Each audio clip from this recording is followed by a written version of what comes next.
Welcome back, everybody. Automotive Inc. Today we're in the office. We're talking about some cool news, but I don't think it's going to be a huge surprise to many people. Before we get started, subscribe to my channel. It's down there in the corner, please.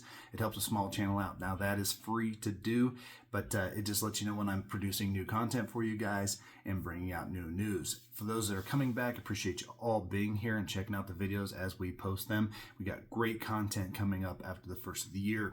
So, as you guys know, Ford F-Series was, again, America's best-selling truck for 48 years. As well as you most know that Ford's one of America's favorite brands when it comes to things.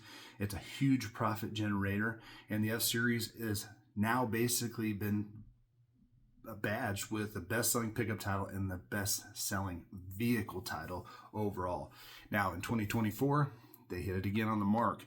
Now, you could take it for what it's worth, but Ford has sold more than 33 million F-Series trucks since 1977, and it just extends it as well as 43 years. It's the same model as the top-selling vehicle in the U.S. of any kind, so that is pretty hard to beat.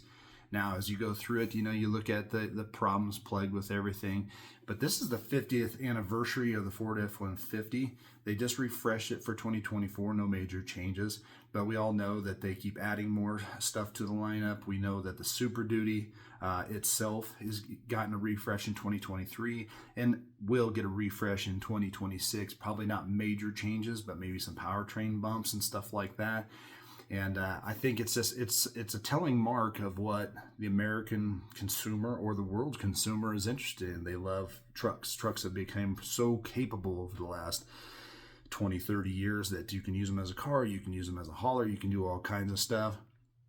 And I think, when you look at governments, when they buy their vehicles, predominantly Ford, not saying that they don't buy other ones, because they do try and get in there and grab some cheaper, whatever's on sale, I guess, if you will. But it really is a true testament to what Ford's doing, the brand loyalty that they've made along the way. So again, for 2024, they topped the charts again, being the best-selling vehicle and the highest-selling truck maker in the United States. So hope you guys enjoyed this little short one. We're going to catch you on the next one.